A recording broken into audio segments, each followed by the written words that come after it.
is my great pleasure to introduce to you, ladies and gentlemen, Mr. Mark Katz, talking about hip-hop diplomacy, opportunities, and challenges. Let's give him a big round of applause. Thanks, John. Thanks. Hey, hi, everyone, and thank you, John. I guess what you're saying is eventually I'm going to work here because I'm just obviously following John from place to place, and only now do I know what the rest of my life looks like. But no, thanks so much for inviting me. It's really nice to be up here in Rochester. It's been a long time since I've been here, and I appreciate the unseasonably warm weather, which seems to be turning seasonable. But hopefully I'll get out of here before it starts snowing. But anyway, I'm really happy to be here to talk to you about something that really doesn't exist or hasn't existed until recently, which is hip-hop diplomacy. I'm not even sure that I like that term. You might have the wrong sense when you hear what hip-hop diplomacy is. You might think, okay, is it you take two warring countries and you battle it out with an MC battle, or you throw down and dance it off? No, it's not really how it works. It's about using music as a way of bridging cultures. So one thing what I'm going to do is I'm going to talk through this because what I'm doing is not only new, period, it's very new for me. So I'm in the middle of this program that I run, basically a hip-hop diplomacy program. I just got back from Bosnia. On Saturday, I'm going to Senegal. I'm experiencing this on a day-to-day basis, so a lot of this is preliminary. I am planning on writing a book on this, and I'm doing the research on it as I experience it. So in many ways, this is preliminary. But I want to talk with you about my experiences so far and some of my thoughts about what hip-hop diplomacy is, what some of the opportunities that it offers, and what challenges it faces. So first of all, let me just back up and say, okay, so what in the world is hip-hop diplomacy? So it's a form of diplomacy, what's called person-to-person or public diplomacy, meaning it's not, as one diplomat told me, it's not suits talking to suits, meaning an ambassador talking to another ambassador. It's people of one country talking to people of another country. And that's public diplomacy. And in this case, it's people from one country talking to people in another country using hip-hop in terms of music, dance, and culture as a bridge, as a means to foster mutual understanding between people who might not have much in common. So let me tell you just a little bit about the program that I run. It's called Next Level. And that is, some of you will recognize a term that's often used in hip-hop to talk about transcending the everyday, doing more than what you could have done before, becoming ever more skilled or proficient in what you do. And that's on purpose. We use that term to signify transcending cultural differences. And it's a program that really just started. I got this, I'm the first person to run this. I created this program. It's supported by the United States Department of State, and it was established in 2013, and it is funded by the Department of State, but it is run by me. I'm the director, and it's organized by the University of North Carolina at Chapel Hill, where I now teach. And it is a series of residencies, 2 to 3 week residencies in 6 different parts of the world. So far, we've already been to India, and we've been to Serbia and Bosnia. The next trip is Bangladesh, and then in January it's Senegal, and then in March it's Zimbabwe. I'm going to Senegal and Zimbabwe this week to do some planning visits. And we send 4 to 5 hip-hop artists in different areas of hip-hop. So we send an MC, a rapper, we send a dancer, we send a DJ, and we send a beat maker, producer, someone who creates the beats for hip-hop tracks. And these aren't just proficient musicians. They have to be excellent at what they do, but they also have to be educators. So we call them artist educators. So we send these 4 to 5 artist educators to these different countries, and we connect with the embassies in each country, and we identify local partners in each place, and we find young people, usually in underserved communities, to teach. And so, for example, in Patna, India, which is considered a small town in India of about 2 million people, we worked with a high school, and we taught hip-hop to some high school students. In Serbia, we worked with a community center, and we connected with a variety of dancers, DJs, rappers, and so on. Bosnia, we just returned from. We worked there with a theater, and then actually made a side trip to a country next door, Montenegro, and there we worked with Roma youth. So Roma is a term that you might not be familiar with, but the sort of less accepted term is gypsy. So these are people who sort of live on the fringes of society, often face a lot of discrimination, and what we're trying to do is use hip-hop as a way of connecting with some of these underserved communities. So because I run this program, not just a scholar, I'm the director and want to promote it, I put up the Facebook page. So feel free to check it out. We post videos all the time of our adventures. So it's Facebook Next Level USA. So, okay, I don't want to talk too much before I show you what hip-hop diplomacy is. So let me give you a few answers to the question, what is hip-hop diplomacy? So we'll start with something that just happened a couple weeks ago. I'm going to show you, it's kind of a rough cut. We're still, I told you this is new. So it's a rough cut of an overview of the program that we did in Podgorica, Montenegro, which is in the Balkans. It's just across the Adriatic from Italy. So you'll get a sense, this is maybe a 2-minute video of what this program is about, and you'll see a group of Roma kids and also kids who aren't Roma but live in the area.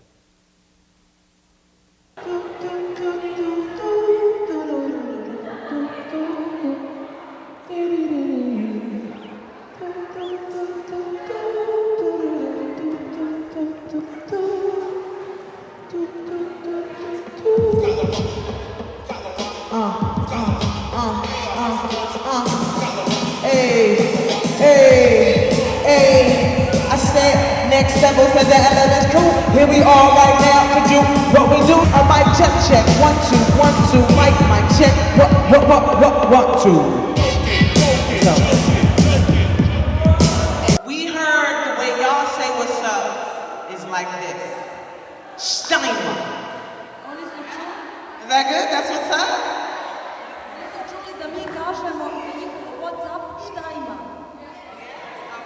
So we're going to try and tell us if we do it right, okay? So on the count of 3. 1, 2, 3. Steiner. That's what's up. Cool. So y'all ready to get it started?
And I want you to try and rap.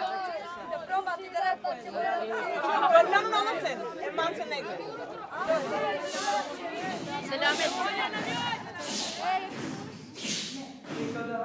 Keep going. Okay, ready? Now us.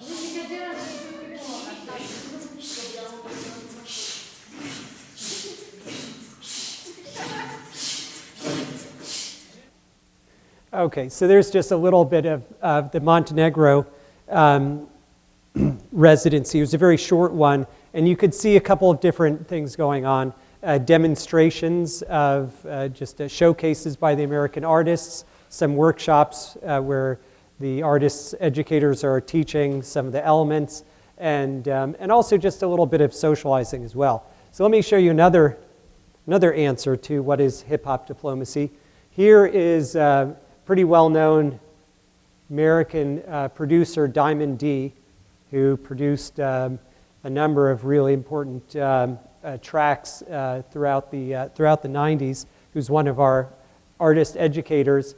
And here he's just doing something very simple, but this is another sort of element of what we do, which is collaborate with established artists in the area. So now this is in Belgrade, Serbia, and you'll see there's a little bit of a beat going on, and then you'll see some Serbian singers just improvising. So this is another thing that we do. We connect, we don't just teach, we connect with established artists as well.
Okay, I'll just pause that there. This was just happening in the moment. This was not rehearsed. This was not a performance. They just got together and started making some music together. And you'll notice that the woman singing is not a rapper. She's just a Serbian pop singer. But we collaborate with not only with local hip hop artists, but with any adventurous musician who wants to just make some music with some of our artists.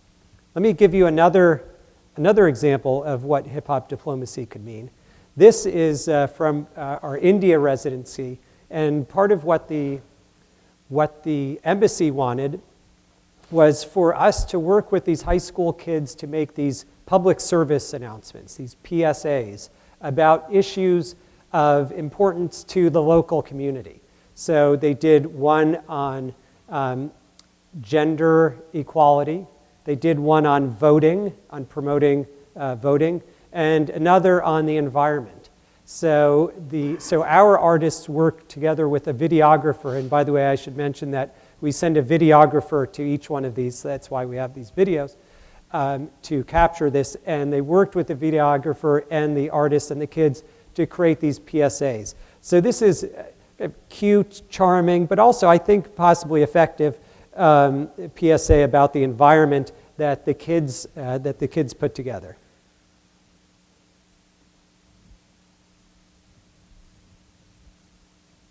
And this was shown on local TV in Patna, India. Plastic से फैलता है प्रदूषण जल्दी ढूंढो इसका solution लेके चलो अपने संग हमेशा एक जूट बैग जिस पे लगा होता है इको फ्रेंडली का कूल टैग पेड़ लगाने की आई है बारी मत बर्बाद करो तुम दुनिया सारी पेड़ लगाओ यारो धरती बचाओ यारो पेड़ लगाओ ये look around and walk around don't let her on the ground just think of of your surroundings around. Don't litter, don't litter, don't litter on the ground, yeah. Don't waste the fuel around. Start walking down on the ground. Stop riding the motorcycle. Ride around a bicycle. Yo.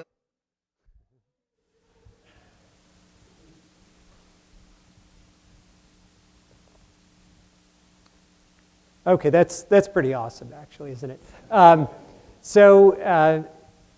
Or let me just move to another picture, another slide with some more pictures. So you get a sense of the things that we can do with hip hop. It's not simply about getting together and making music with people. It's about using hip hop as a bridge, as a common element that can connect people who might have virtually nothing else in common. So what do two women, two B-girls from the Bronx have in common with Bosnian teenage girls? Not a lot, except for their love of hip-hop. So the idea is you find this common element and use that as a way to connect people, and you can use it for all sorts of things, for promoting self-confidence in kids, for giving up musical opportunities to artists, to promoting awareness of social issues.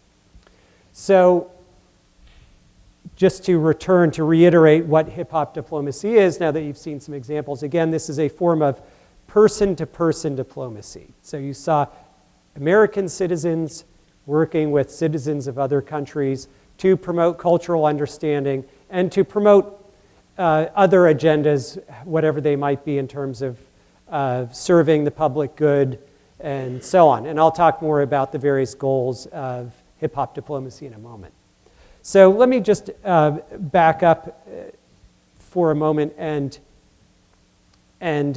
spend just a little bit of time explaining the context of hip-hop diplomacy. So hip-hop diplomacy is not unprecedented. It's actually the latest instantiation of this about a 75-year history of the State Department in the US sending American musicians abroad as a form of cultural exchange and as a way to promote various agendas within the government. Sometimes it's about just improving the image of the US abroad. Sometimes there are more specific reasons. So I'm just going to show you, we're not going to spend much time on this, but just to give you a sense of what's been going on over the years in terms of musical diplomacy in the US. So really we could date this to about 1941, where the composer Aaron Copland started taking State Department funded tours of South America. And he's a classical composer. Most of you who have heard of him know that.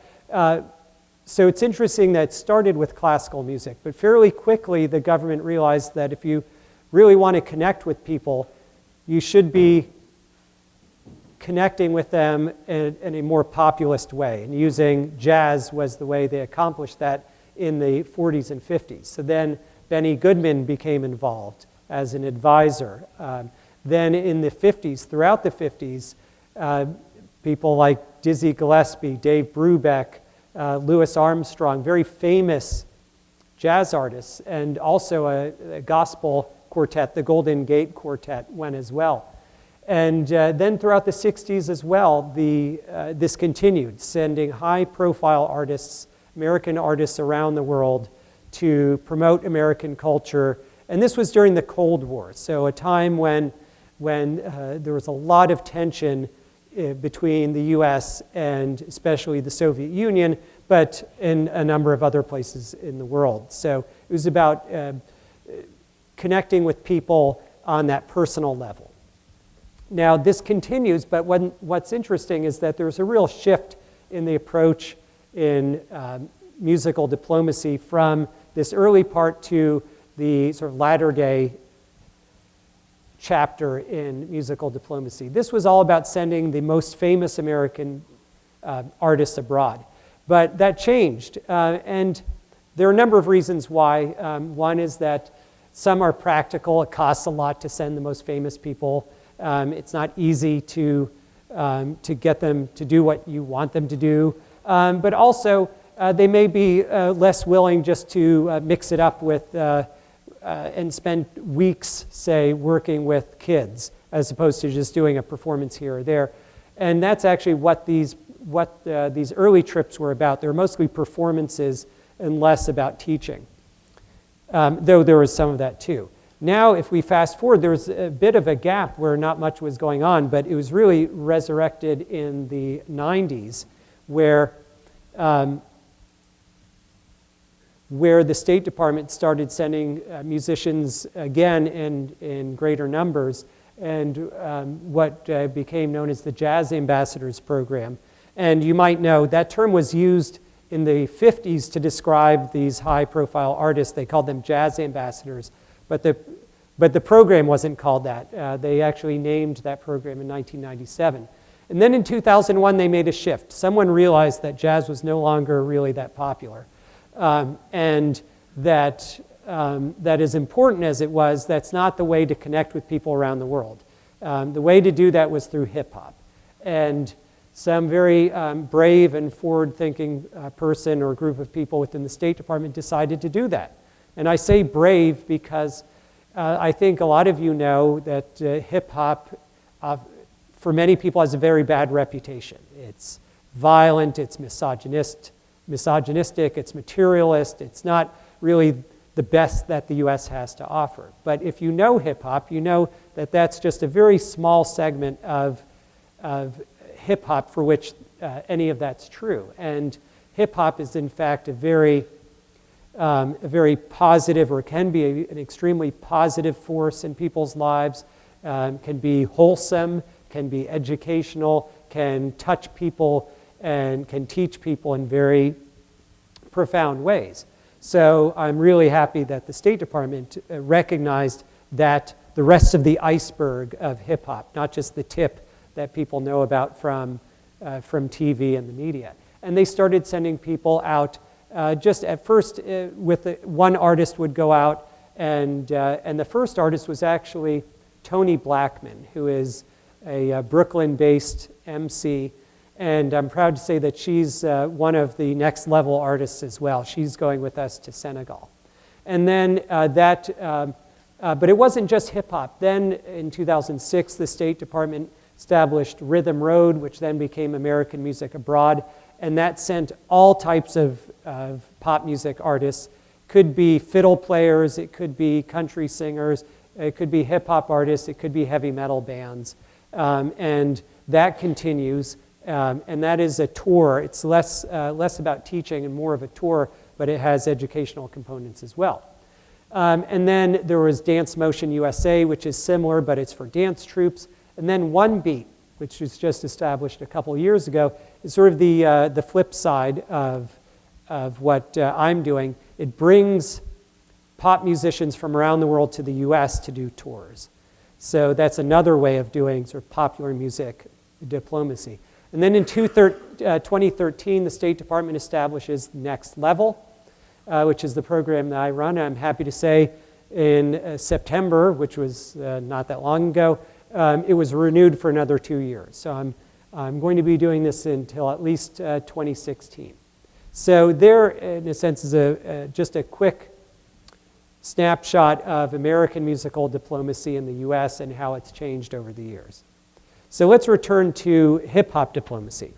And the question that I want to ask, and I have to say I'm asking this not rhetorically, because I really am trying to understand hip-hop diplomacy, is how do we understand it? And I break that down into some smaller questions. So whom does hip-hop diplomacy serve? What are its goals and what challenges does it face? Or another way to say it, what could possibly go wrong? There's actually a long list of things that could go wrong. So let's get to the question of whom does hip-hop diplomacy serve? And I want to give you a sense of how complex hip-hop diplomacy can be, because it's not a simple matter. It's not just reaching one audience. There are many different people and groups that hip-hop diplomacy touches. So first of all, we have the host country, sort of the most obvious, those kids that are working with the artist educators. Those are one of the constituencies. but also the professional musicians or the collaborating musicians like that Serbian pop singer. Those are, hip-hop diplomacy also serves those artists. Then we have just the public in those host countries. So in each of these countries I went to, there was often a lot made of this program in the media. So we did interviews with the local newspapers, we did TV interviews, we were on radio and so on. So the public is also meant to be served by these programs. And then if we bring it back to the United States, there are a number of domestic constituencies. One is the Department of State. They're the ones who pay for this. They gave me this money to pay for all this travel, to pay the artists, to do all this stuff. We serve them as well. And then I put / the US government. And one thing I'll explain is that don't make the mistake of thinking that the State Department thinks in just one way, that there aren't differences of opinion within the State Department. Believe me, there are, and the same within the US government. And then the public, too. This is, you might say that you're paying for this, right? Because if it's paid by the State Department, and it's supported by taxes, and you pay taxes, then you're paying for next level. So we also serve the taxpayers of the US. And then also, of course, we serve the artist educators. So all of those artists who go abroad, we are serving them. And then the hip-hop community. This is something that I try not to lose sight of, that this program also represents hip-hop broadly. So we are speaking for hip-hop when we go out and teach and perform in these countries. So this gives you a sense of both the opportunities and the challenges, right? Because we have opportunities to serve all sorts of people, all sorts of constituencies, but then the challenge is we could screw up in so many different ways, and that's what makes it so challenging. So let's talk about the goals. So what are some of the goals of hip-hop diplomacy? I've mentioned a few of these, but I want to talk about some of them, give you a few examples here and there. So just foster mutual understanding. The idea, and this is something I hear from the people who work in the embassies, that a lot of the people that we talk to in these different countries, Serbia, India, Bosnia, Bangladesh, and so on, have never met an American ever. Their image of the US is shaped by what they see on TV. And movies. So you could imagine, what do you think is their image of Americans?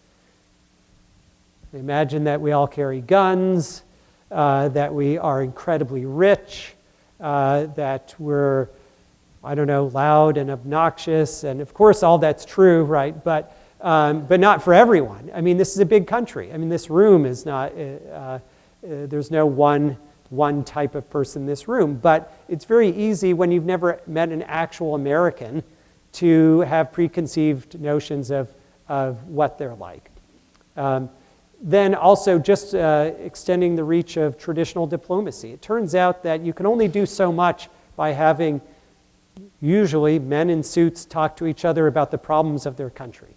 Now, a lot of work does get done in those meetings. I'm not criticizing that, but it can only go so far. There are things that traditional diplomat to diplomat interaction can't really do, and what you really need to do is to get people, citizens of these countries, working together. Also, for me, and I have to say, I don't know that the State Department really cares about this, but it's something that I care about as someone who studies hip-hop, is I want people to have a better understanding around the world of hip-hop. Because again, people have often narrow views of what hip-hop is. As I mentioned, it's just maybe what they see in videos, and they think, if you're into hip-hop, you have to be a thug. You have to treat women poorly. You have to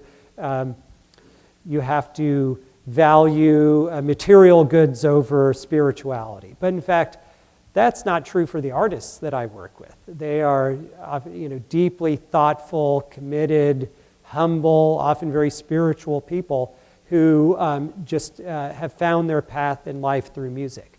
And I want people, in various countries around the world to understand hip hop, which is one of our greatest musical and cultural products, to understand hip hop in a more nuanced way.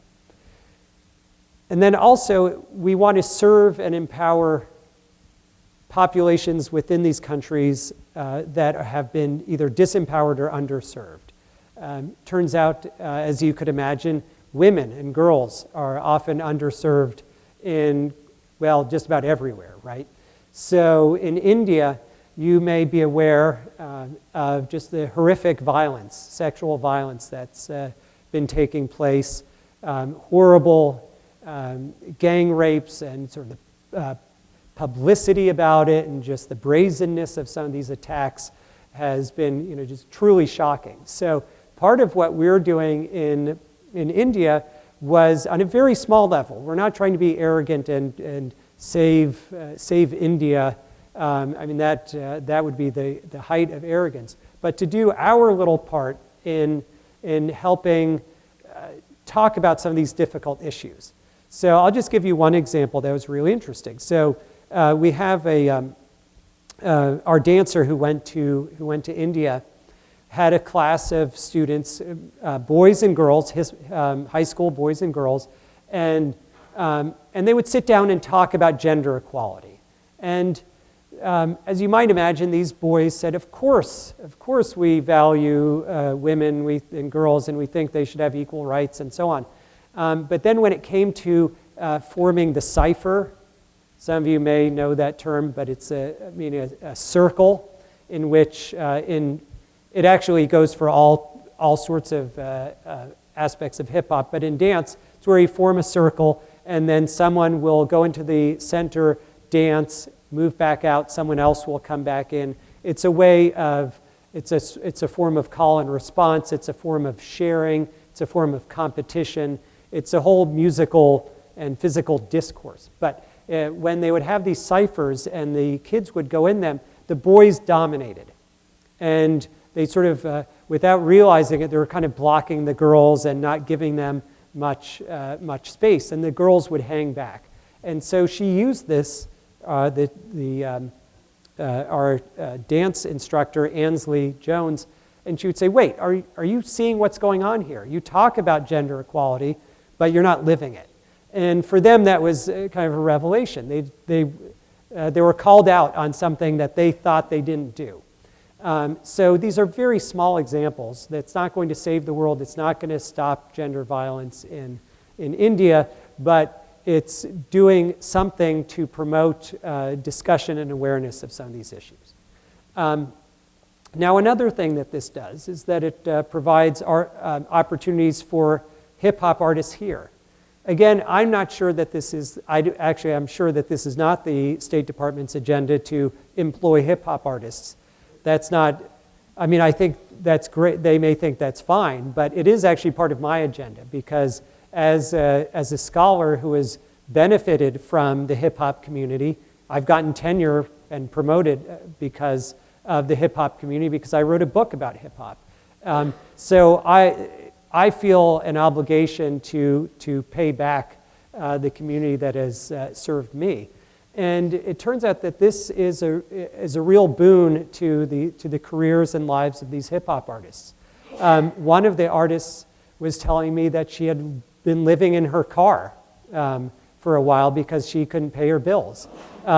Others felt that this was a great professional opportunity, that this allowed them to find other opportunities to build their career.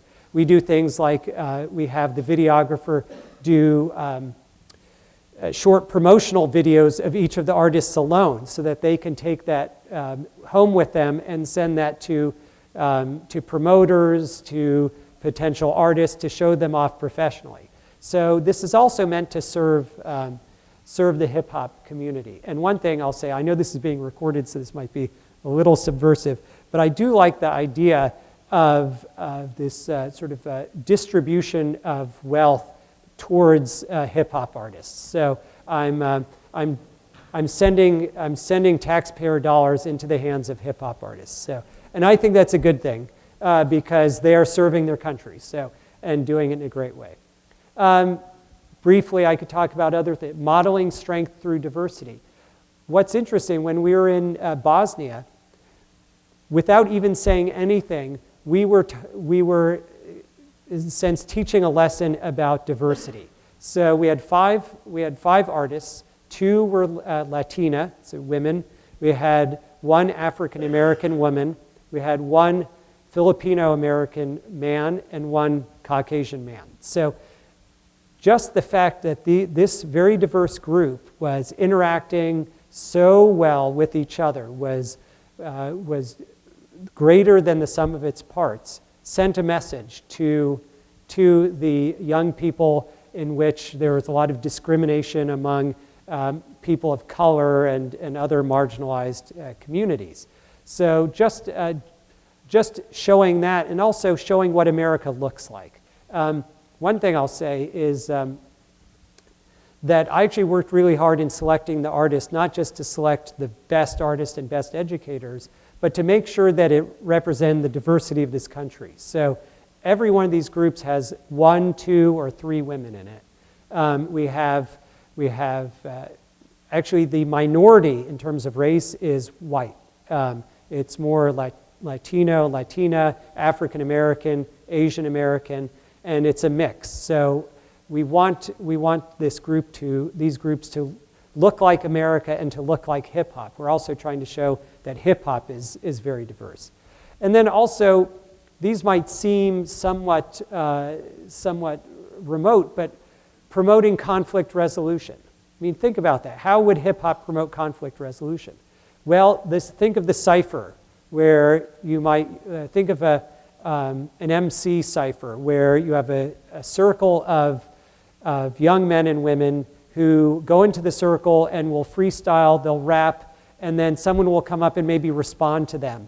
And maybe some insults will fly, maybe they'll sort of denigrate each other, and that's the tradition. But it's creative and productive. Instead of hitting each other, instead of shooting each other, instead of undermining each other, they get it out in the open and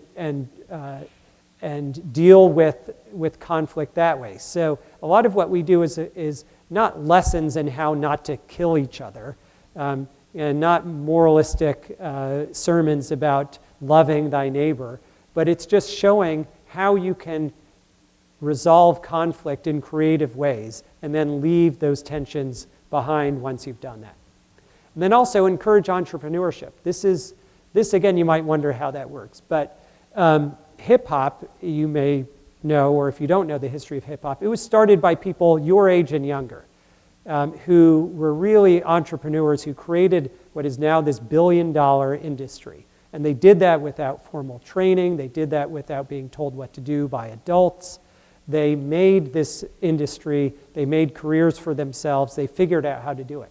So one thing and they continue to do that. If you're a hip hop artist now, you don't clock in at 9, punch in, do your hip hop for 8 hours, clock out, take your hard hat off, go home and watch TV. No, I mean, it's a 24-hour existence where you are trying to figure out at any moment how you're going to pay your bills, how you're going to make your next gig, and eventually try to come up with a stable career for yourself.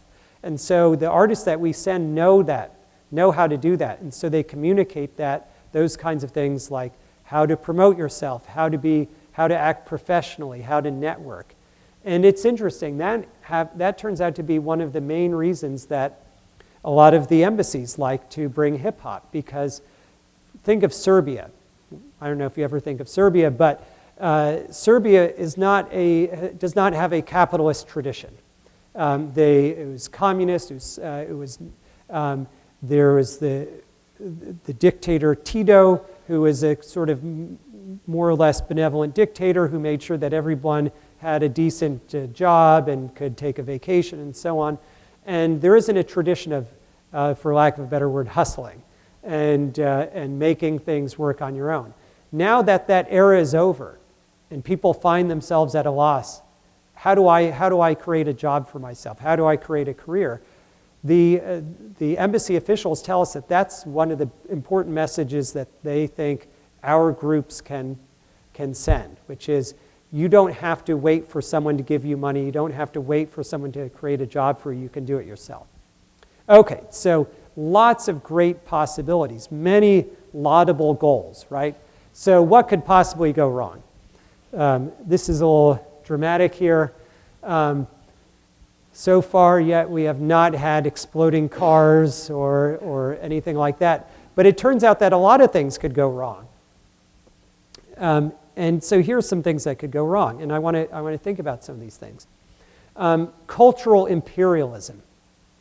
So meaning, are we acting as an empire where we simply go and colonize other countries? And we say, okay, India, okay, Bangladesh, here's the right way to do things. And we make these, we make little colonies out of these places. We don't want to do that. There have been, we've gone through that before with various empires, and we're spending decades trying to extract, the world is extracting itself from colonization and imperialism. So we don't want to do that. Cultural appropriation, another sort of the opposite, taking, instead of imposing culture, taking culture. I'll give you a specific example where that could have gone wrong, but fortunately didn't. We're in Montenegro, and we're doing a show for the community. And the DJ the producer, what he did is he did some research and found some Montenegrin folk songs. And then he remixed them.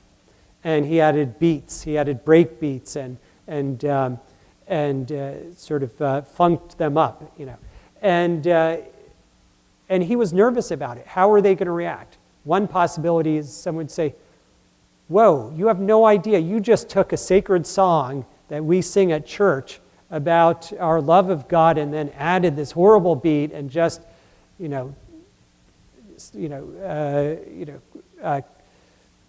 committed sacrilege.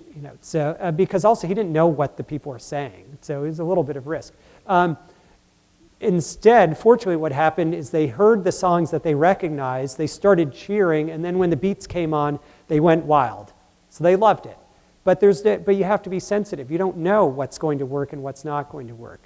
I'll give you another example when we were in Sarajevo. Sarajevo, you may or may not know, experienced, I believe it was the longest siege in 20th century, in modern history. For years, Sarajevo was under siege, and many, many people were killed. Daily life was horrible. You talked to people. It was just in the 90s. It was in many of your lifetimes. People had to run everywhere for fear of being shot. One thing that's kind of interesting in Sarajevo is that as much as they've tried to fix up everything, they have left a lot of things unfixed and unrepaired as a reminder. So one thing that they did is on the streets, often where there are little craters where bullets or bombs hit, instead of fixing them completely, they would fill them with red epoxy, plastic. And so you would see like a red splotch with little splotches around it. And they sometimes call them Sarajevo roses. So it's very sort of black humor there. And it's a reminder of the horrors of war. Well, our artists were really moved by seeing this, and they said, you know what, maybe we should form a cipher around one of them and try to have a kind of a healing cipher. And I actually don't know what came of it, but I could see it going either way. I could see it being really effective and touching and a real testament to respect for the Bosnians on part of the Americans, or they could be offended. They could say, no, this is not your war. You don't understand. Don't take our grief and manipulate it. So you could see there's so many ways things could go wrong. I'll mention a couple other. Cultural insensitivity, that would be an example, what I just mentioned, an example of insensitivity. And then importing tensions. We could actually make things worse. For example, I'm going to Senegal. I'm going to Dakar on Saturday. I'm going to be in Dakar on Sunday. And I'm meeting with a bunch of different hip-hop artists from these different hip-hop collectives. I'm going to be bringing in equipment. I'm going to be donating it. I cannot donate enough equipment to satisfy everyone who wants equipment. I could actually make things worse by creating tension, jealousy, rivalry that didn't exist before. So I have to be really careful about how I use what I think of as my generosity or the America's generosity to benefit these very poor musicians and give them equipment that they could use, but I could also make their life worse. So I have to be very careful about this. And then finally, I'll mention internal tensions. That could be within my group. They could fight. They could not get along with each other. Fortunately, that hasn't happened. It's been great. But even, I mentioned before that the State Department isn't all of one mind. And I want to give you an example that worried me a little bit. And then I want to point this out, and I'm going to wrap up by talking about ways to avoid some of these problems. So here is an article in the New York Times that just came out. Look at the date, September 26th. That was just a few days ago. This is about dealing with the difficult situation with ISIS, the Islamic State, and the terrorists. And there's a quote from Richard Stengel, who is the Undersecretary of State for Public Diplomacy. So basically, the guy who is several bosses above the person that I work with in the State Department, who says the following: sending a jazz trio to Budapest is not really what we want to do in 2014, referring to the soft-edged cultural diplomacy that sent musicians like Dave Brubeck on tours of Eastern Bloc capitals to counter communism during the Cold War. We have to be tougher. We have to be harder, particularly in the information space, and we have to hit back. This gives me pause. So now, does that mean they're going to cancel our program so we could start hitting people instead, or hitting back? Does it mean that they don't want this kind of soft-edge diplomacy? They want it to be more confrontational? I don't know. So this just happened last week. Who knows what could happen? So there are tensions even within the State Department. Not everybody agrees that sending musicians abroad is a good thing to do. So how do we avoid problems? Some of them probably aren't avoidable. I can't stop the Undersecretary of State for Public Diplomacy from saying what he thinks. But there are some things that we can do to help. So communicating very clearly and being transparent. So making sure that the people in wherever we go, that our local partners understand exactly why we're there, what we're trying to accomplish, that they don't think that there's some ulterior motive or hidden agenda. We need to demonstrate respect for our local partners. We have to show them that we're not the experts that are we're not saying, here's how hip-hop is really done, that we respect their hip-hop, that their hip-hop is as valid as our hip-hop, which also means learning as well as teaching. This is something I tell the artists. I said, you're not there just to teach. You're there to learn. And we saw that in that video, right, in the very beginning where Mahogany was saying, I've learned how to say what's up in Montenegrin. And I hope she said it right. But to learn too, and to show that this is that it's a two-way flow of information and respect. Collaborating is really important. Again, working with these local artists and treating them as equals. And then creating opportunities for those local partners and for our artists. I don't want the hip-hop artists that I send abroad to feel exploited. I want them to feel like this has been a great thing that they have done for themselves personally, for the hip-hop community, and for the U.S. And then one of the hardest things is follow-up. We go in, we spend 2 weeks, and then we're gone. So how do we make sure, if we can, that we've had a lasting impact? And what we're going to do is we're going to try to find funding to go back. We're going to have, fortunately with Skype and Google Hangouts and so on, we could do a lot in terms of keeping in touch. And in fact, we have. The first 2 residencies, our artist educators are still continuing to do great work with the young people and the artists abroad. So I want to end just by showing you one more picture that I think encapsulates what hip-hop diplomacy can be. So take a look at this picture before I read the explanation. So this is Mahogany Jones. She is surrounded by a bunch of teenage girls, dancers, who do all kinds of dance, but came to this program to learn hip-hop dance. Mahogany is actually a rapper, but she was just hanging out talking with these girls. This was after they had had a workshop. So I asked her to explain this picture, and she wrote to me, we had just finished having a cipher. I was sitting down, and they all just surrounded me and asked me how I liked Sarajevo and the food and the culture. And I started asking them how they got into hip-hop dance and if it was popular.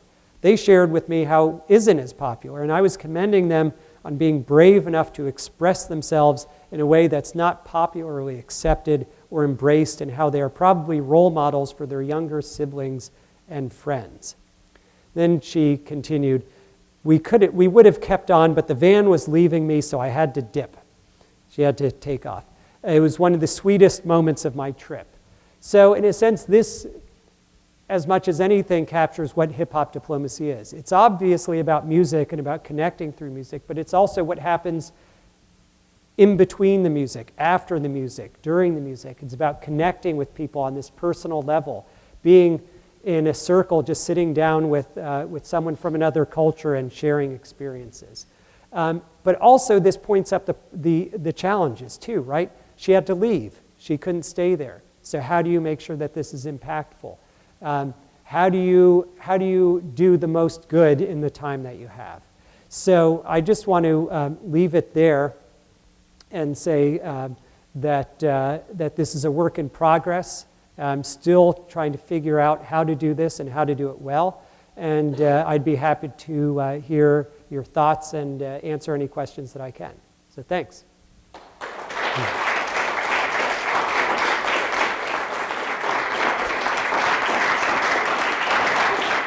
Fantastic. So we've got time for questions and comments. Anybody want to get the ball rolling here? In terms of rapping, you need a mastery of the language to be able to create rhymes and patterns that are interesting and interesting enough to be appreciated. So if you go into a country where you're not able to speak the language, you need a translator. How do you teach them how to rap? You know, and have a match artist. You can't, because I've never done translations for like a video, so how do you bridge that? That's a really good question. So just in case you couldn't hear, the question was, how do you, if we're going into countries where they don't have a great command of English, how do they, how do we understand their language to help them rap in their language, or how can they rap in English? So we've tackled that in a couple of ways. One is that, bless you, is that in a number of these countries, the kids actually do speak English. And have studied from an early age. So some of them will rap in English, which obviously makes it easy for our instructors, our artists to understand. But there is a lot that you can help someone with in terms of rhyming that is not connected with the semantic content of the rap. So you could talk about flow, you could talk about rhyme. Even if you don't know what it means, you know whether something rhymes and whether that works. You could talk about delivery, you could talk about the persona you're projecting. So in some of these areas, was interesting, the kids would rap in English, but then our artists would say, I want you to rap in whatever language you're most comfortable with. Let's hear that. And then would be able to give actually really helpful feedback. So what's interesting is that obviously understanding the language helps and is important, but it turns out not to be crucial in terms of accomplishing the goals of connecting through music. But that's something that we're always working on. It's a challenge.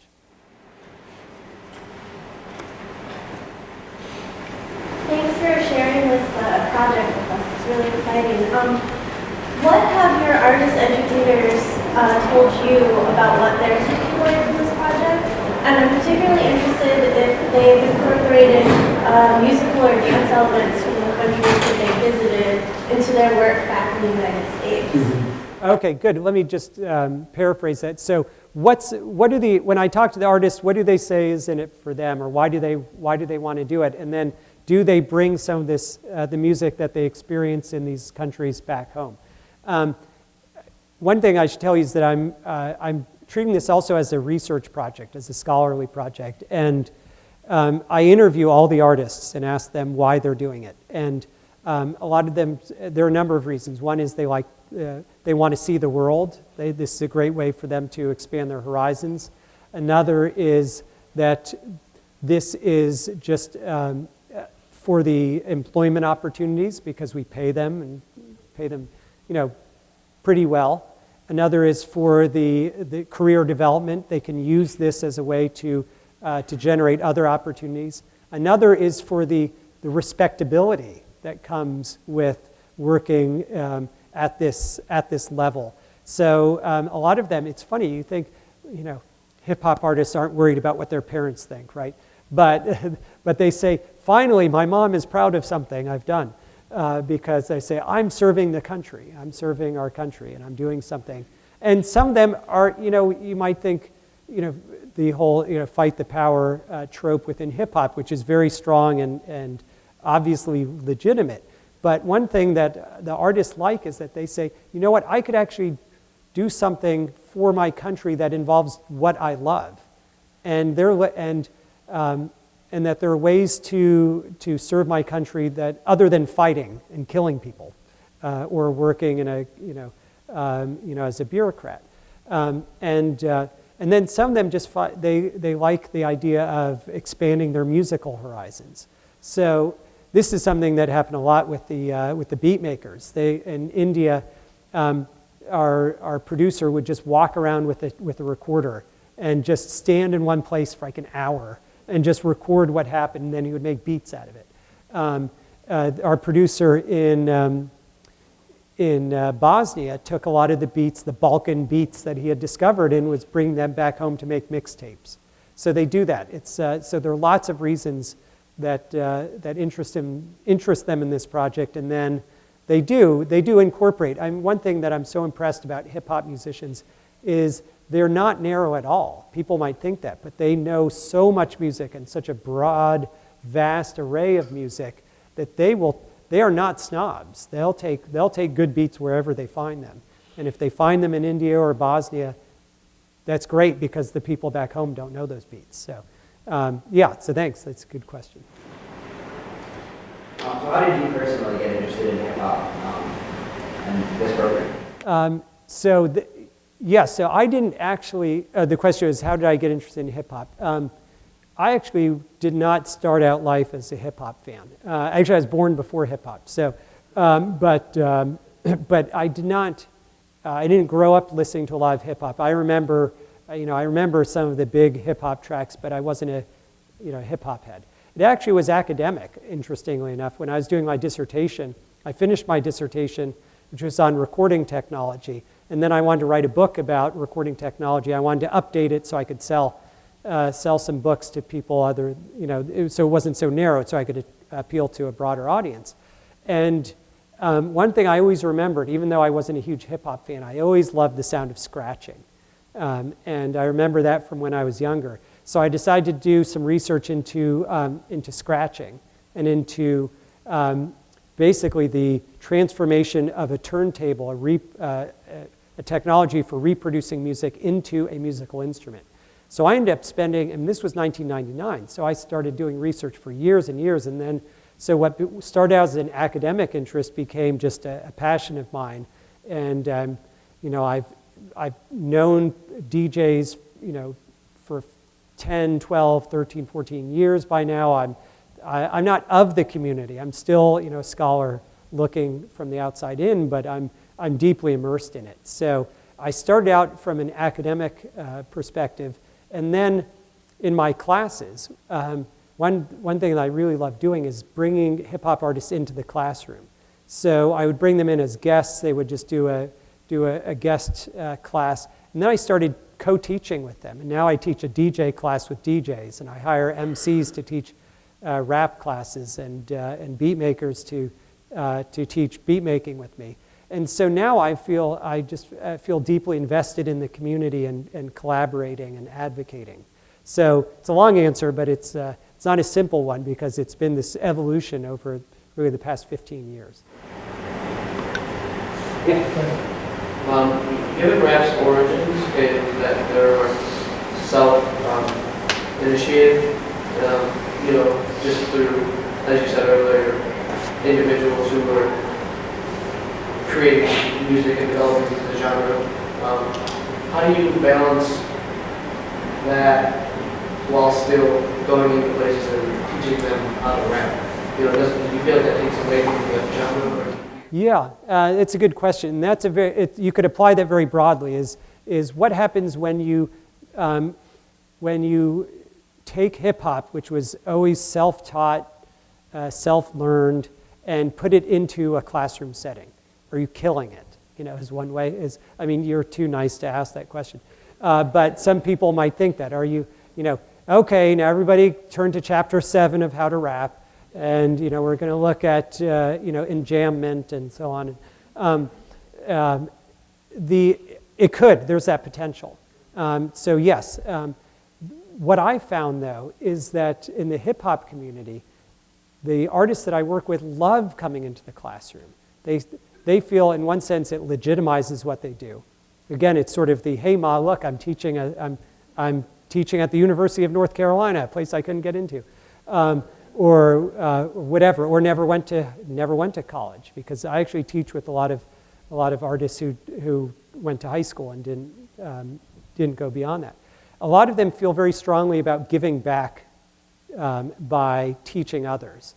So it's I think, a very noble and admirable sentiment, which is, I've spent years learning my craft. I don't want to just die and never pass anything on. So it's one way to do that and do that effectively is to get a group of young people who want to learn instead of this kind of haphazard way that they grew up learning. And sometimes, we romanticize that often, but I remember one person, I took a DJ class with a DJ, and he said, what you learned in a week took me 4 years to learn because no one knew how. I had to figure it out on my own. So, and he wasn't bragging. He would say, I wish I could have learned it in a week.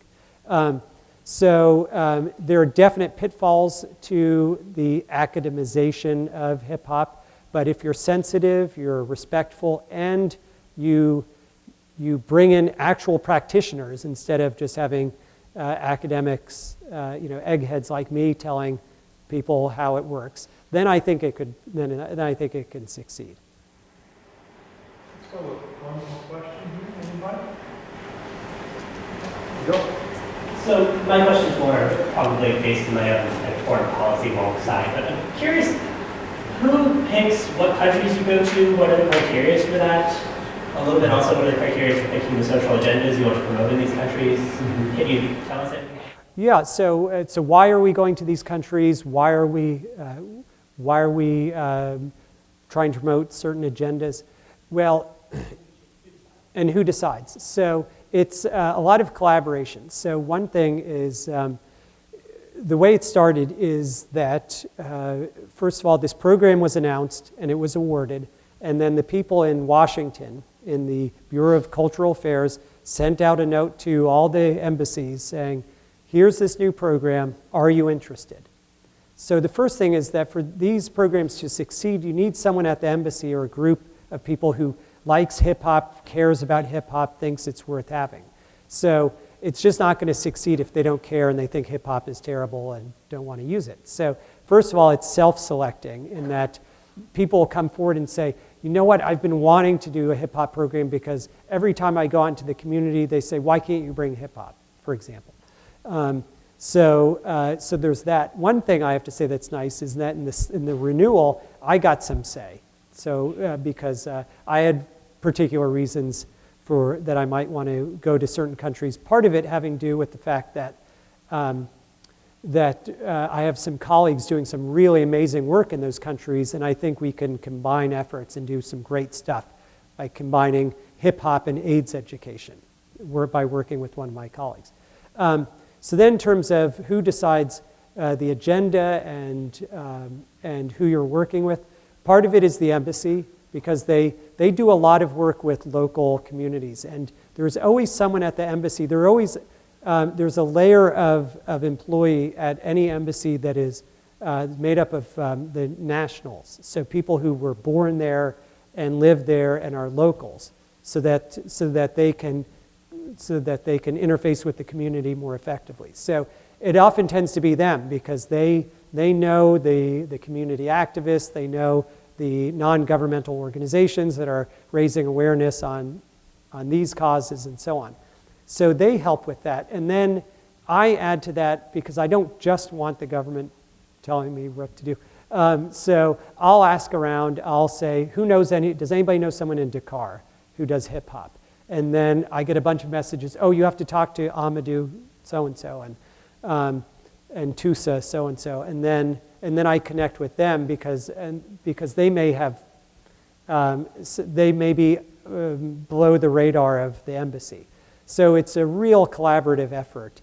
And then often as much as possible, it's generated from the ground up. So in India, we didn't say, we want you to talk about terrorism or whatever. No, it's what is of interest, what is of pressing concern in your community, and let them dictate that, because otherwise what use are we? So it's very complicated, but but as much as possible it's collaborative and flows from the locals to the embassy rather than the other way around. Well, thank you very much, Mark. Let's give Mark another. Yeah, thanks.